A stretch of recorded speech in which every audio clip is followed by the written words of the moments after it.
নমস্কার, আপনারা দেখছেন দিন দর্পণ ডিজিটাল। শুনে নিন আজকের বিশেষ খবর।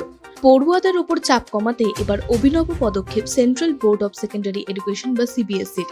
2026 থেকে 2027 শিক্ষাবর্ষে সিবিএসইর দশম শ্রেণীর পরীক্ষা দুইবারে নেওয়ার সিদ্ধান্ত নেওয়া হয়েছে। ভারতের পাশাপাশি বিশ্বজুড়ে ছড়িয়ে থাকা সিবিএসইর 260টি স্কুলে লাগু হবে এই নিয়ম। এই বিষয়ে চূড়ান্ত সিদ্ধান্ত নিতে সম্প্রতি বৈঠকে বসে কেন্দ্রীয় সরকার, যেখানে শিক্ষামন্ত্রী ধর্মেন্দ্র প্রধানের পাশাপাশি উপস্থিত ছিলেন সিবিএসইর কর্তারা, পাশাপাশি ছিলেন এনসিইআরটি, কেভিএস ও এনভিএস এর সদস্যরা।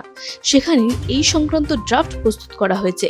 সূত্রের খবর, আগামী সোমবারই তা জনসমক্ষে আনা হবে। এবার শান্তিনিকেতনের অন্যতম ঐতিহ্য বিলুপ্তির পথে। ভেঙে ফেলা হচ্ছে ঐতিহ্যবাহী অবনীন্দ্রনাথ ঠাকুরের বাড়ি। জানা গিয়েছে ওই স্থানে একটি বহুতল আবাস তৈরির পরিকল্পনা করা হয়েছে, কিন্তু বাড়ি ভাঙার ঘটনায় ক্ষুব্ধ আশ্রমিক সহ স্থানীয়রা। প্রসঙ্গত, এই বাড়ি দীর্ঘদিন ধরেই ফাঁকা পড়েছিল বলেই জানা গিয়েছে। অবনীন্দ্রনাথ ঠাকুরের নাতি অমিতেন্দ্রনাথ ঠাকুর মাঝে মাঝে এই বাড়িতে আসতেন।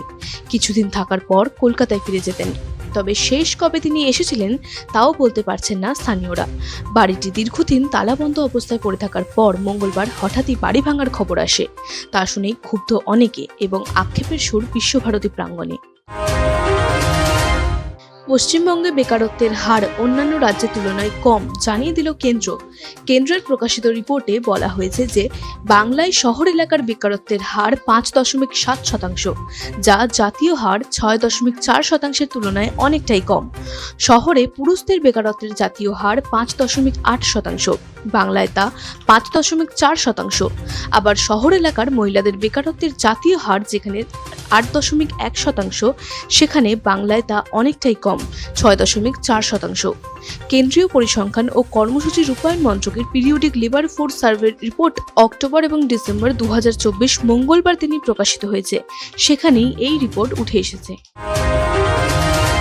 বুধবার সকালে বাইপাসের অভিষিক্তার কাছে মেট্রোর পিলারে ধাক্কা লেগে পথ দুর্ঘটনায় আহত হন 3 জন। এই ঘটনায় জখম হয় 2 ভাই প্রসূন ও প্রণয় দে।